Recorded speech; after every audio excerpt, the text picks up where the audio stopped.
There's a feeling that millions of seniors describe, but most of them never talk about it out loud. It starts quietly. Maybe it's a strange tingling in your feet when you wake up in the morning, or a burning sensation that seems to come out of nowhere in the middle of the night. Or maybe your hands feel oddly numb when you're just sitting still, doing nothing at all. And here's the thing. You tell yourself it's probably nothing. You think, maybe I slept on it wrong. Maybe it's just age. Maybe it'll go away tomorrow. But what if it doesn't? What if that quiet little feeling is your nervous system trying to send you a warning message? And every day you ignore it, the damage gets deeper, wider, and harder to reverse? Today, we're talking about something that affects over 20 million Americans over the age of 60, and yet the early signs are dismissed, misunderstood, or completely missed until real harm has already been done. Stay with me, because what I'm about to share with you could genuinely change the way you feel every single day. Nerve damage, medically known as peripheral neuropathy, is one of the most underdiagnosed conditions in seniors today. And the reason it slips through the cracks isn't because it's rare. It's because the early signs look like so many other things. They look like tiredness. They look like getting older. They look like something you just have to live with. But you don't. And the moment you learn to recognize these early signals, you put yourself in a completely different position. You go from reacting to something that's already gotten worse to catching it early, when your body still has incredible ability to heal and adapt. That's what this is really about. Not fear, awareness, power. And if you find this kind of information helpful, I want to ask you right now to give this video a like and subscribe to this channel. Here at Dr. Silas Redford Wellness, our entire mission is to give seniors the clear, honest health information that too many doctors simply don't have time to explain in a 10-minute appointment. Hit that subscribe button. It costs you nothing, and it could mean everything. Now, let's talk about the first sign that almost everyone overlooks. It's something called intermittent tingling. Not the kind of tingling you feel when your arm falls asleep and then comes back to life. This is different. This is a recurring sensation, usually in the feet or lower legs, sometimes in the hands, that comes and goes without any obvious reason. A woman named Margaret, 68 years old from Ohio, described it like this. She said it felt like tiny sparks just under the skin of her feet, mostly at night. She assumed it was poor circulation. She put on thicker socks. She elevated her legs. The tingling kept coming back. It wasn't until her doctor ran a nerve conduction test that she found out her peripheral nerves were already showing signs of early damage. And the earlier she'd caught it, the better her outcome would have been. That's the brutal truth about this condition. It moves slowly at first, which makes it incredibly easy to dismiss. But it does move. And in a moment, I'll explain exactly why nerves begin to degrade and what's actually happening inside your body when that tingling starts. But first, let's go deeper into what peripheral neuropathy actually is, because most people hear that term and immediately feel overwhelmed. Here's the simple version.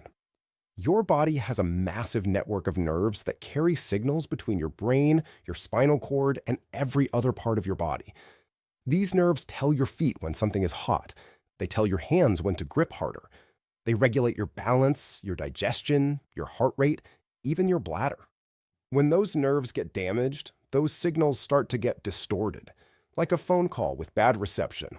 You still hear something, but it's garbled. It's wrong. And over time, if nothing changes, the signal can go silent altogether.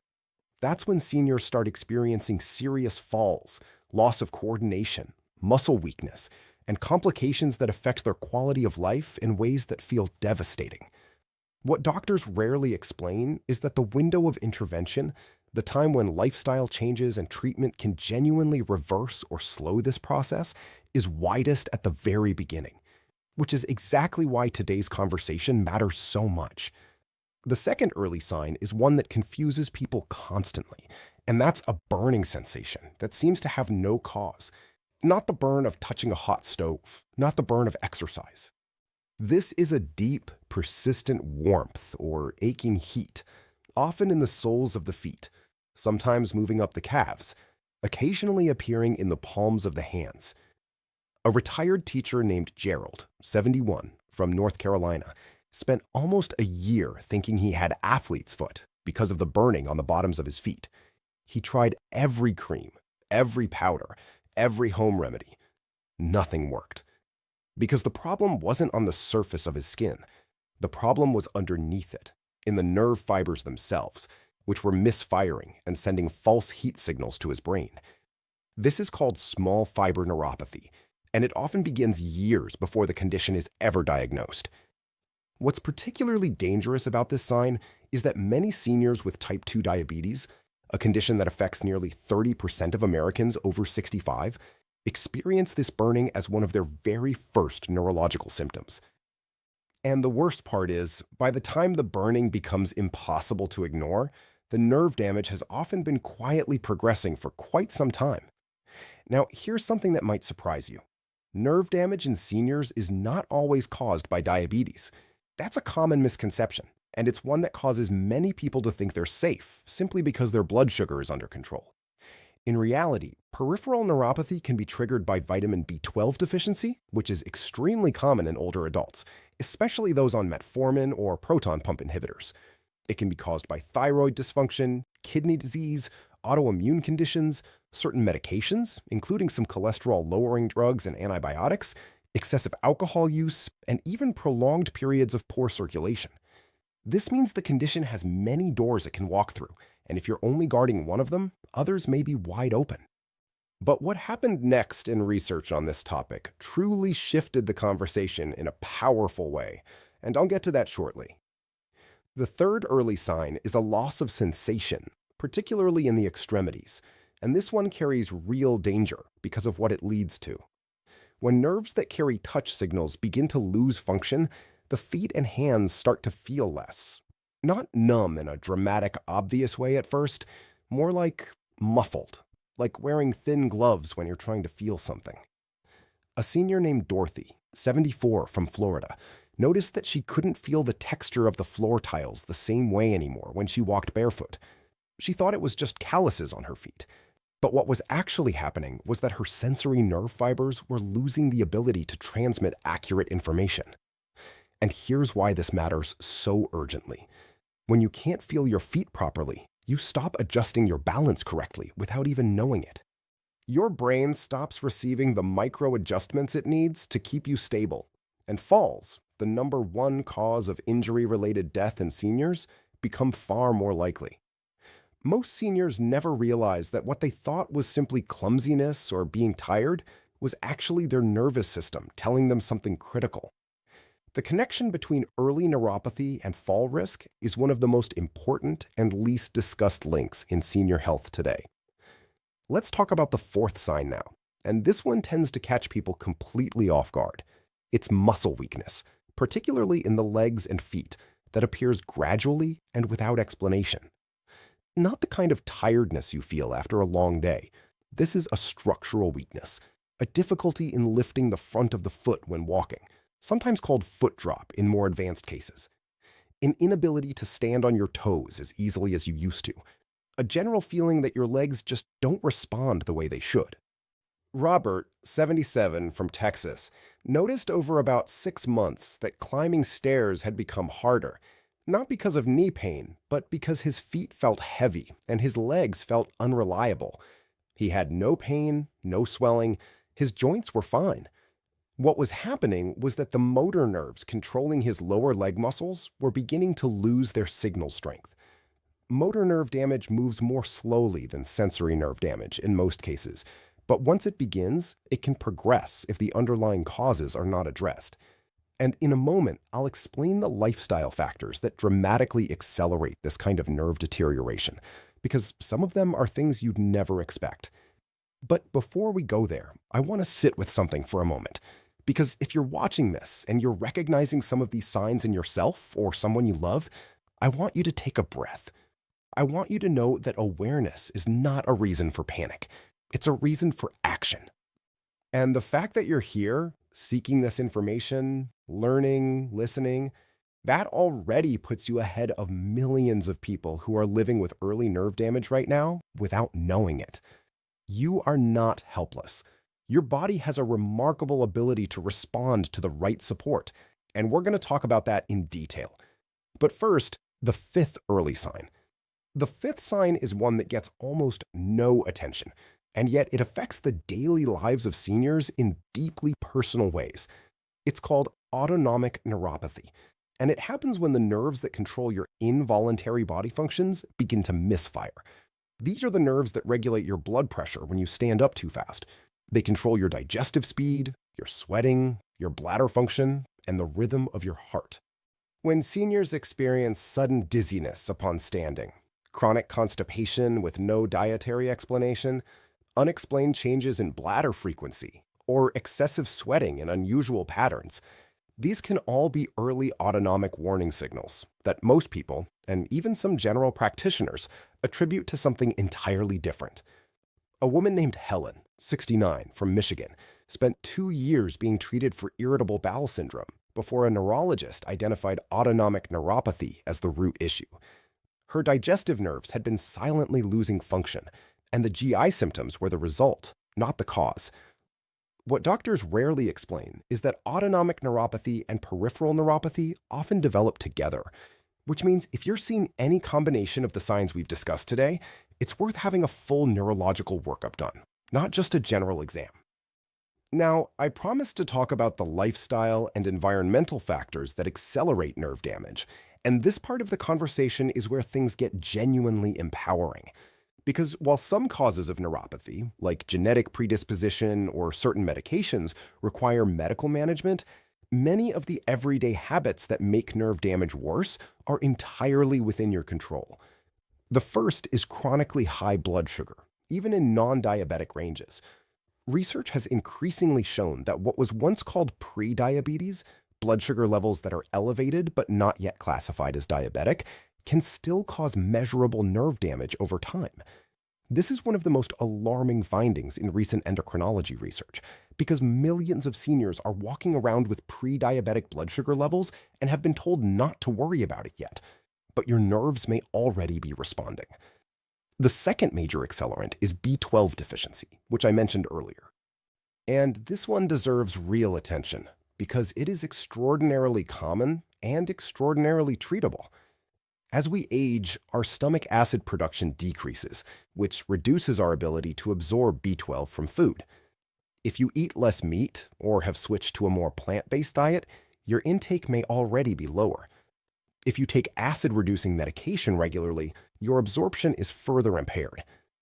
B12 is essential for the protective myelin sheath that surrounds your nerve fibers. When B12 is low, that sheath begins to thin, and damaged nerves lose their protection. The good news is that B12 supplementation, whether through oral tablets, sublingual drops, or injections in more severe deficiency cases, can halt and, in some cases, visibly improve early nerve damage. Simple, affordable, and often overlooked. The third factor is chronic inflammation, which we are now understanding as one of the silent engines driving nerve deterioration in aging bodies. Diets high in processed foods, refined sugars, and inflammatory oils create a systemic inflammatory environment that makes nerves more vulnerable and slows their ability to repair.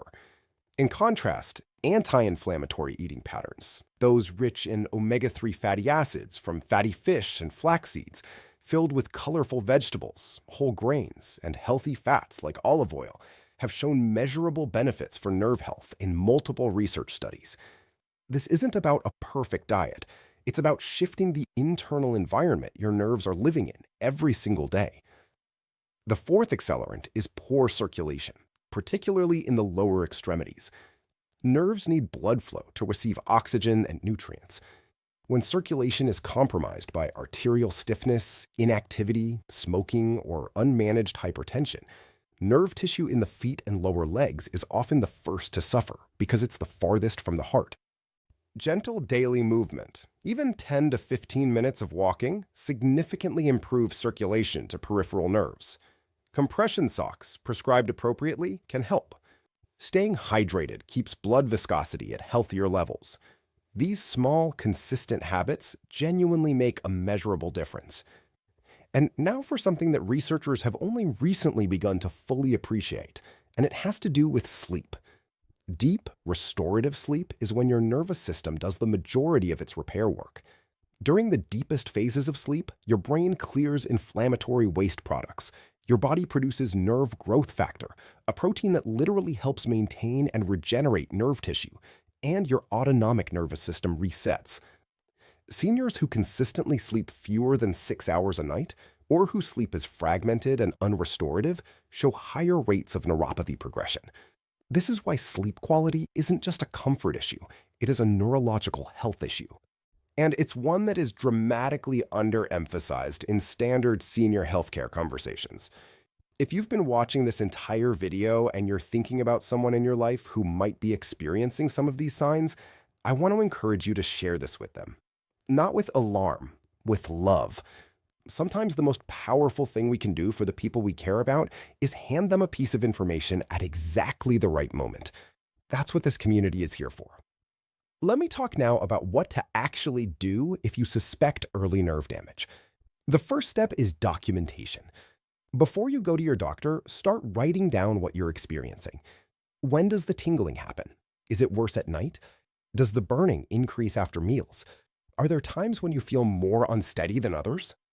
Detailed, specific information gives your doctor something to work with, and it dramatically increases the chance that they'll take the next diagnostic step, which is a proper nerve evaluation.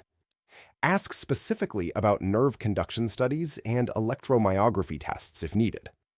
Ask about B12 levels, not just whether they're in normal range, but where exactly they fall, because the lower end of normal may still be functionally insufficient for good nerve health in older adults. Ask about blood sugar trends, not just your last fasting glucose, but your HbA1c, which shows your average blood sugar over the previous 3 months. The second step is nutritional support. Work with your doctor or a registered dietitian to ensure you are not deficient in the nutrients most critical for nerve health. Beyond B12, this includes vitamin D, magnesium, alpha-lipoic acid, which has shown strong clinical evidence for supporting nerve function, and folate. A clean, consistent nutritional foundation is not a replacement for medical treatment, but it is something your nerves are depending on every single day, whether you think about it or not. The third step is movement. Gentle, consistent, low-impact movement. Not strenuous exercise, not anything that puts your balance at risk. Walking on flat, stable surfaces. Seated leg exercises. Swimming or water aerobics if available to you.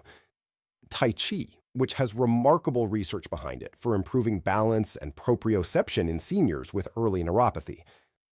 Movement tells your nervous system that it is still needed. It drives blood flow to your peripheral nerves. It reduces inflammation. It improves insulin sensitivity, and it builds the muscle strength that protects you from falls. Even 15 minutes a day, done consistently, has been shown in clinical studies to slow neuropathy progression in people with early-stage nerve damage. And the fourth step, and I want to end on this one because I think it is the most important of all, is community and belief. Your mindset, your sense of agency, your belief that what you do each day genuinely matters to your health. These are not soft, feel-good ideas. They are clinically documented factors in health outcomes. Seniors who remain engaged, informed, and proactive about their health consistently show better outcomes across virtually every chronic condition studied, including neuropathy. You are not too old to improve. You are not too far along to benefit from change. The body's capacity for healing is more resilient and more persistent than most of us are ever taught to believe. I want to hear from you right now. In the comments below, tell me which of these 5 signs you found most surprising or most relevant to something you or someone you love has experienced. Your comment might be exactly what another person needed to read today. These conversations in the community create real ripples of awareness and real change in people's lives. And if this video helped you in any way, please share it. Share it with a friend. Share it in a family group. Share it with anyone you know who's in their 60s, 70s, or 80s and living with symptoms they haven't been able to explain. You could genuinely be the reason they finally get the right answers. Take care of your nervous system. Take care of yourself. And remember, The small things you do every single day are never small. They are the foundation of everything. We'll see you in the next one.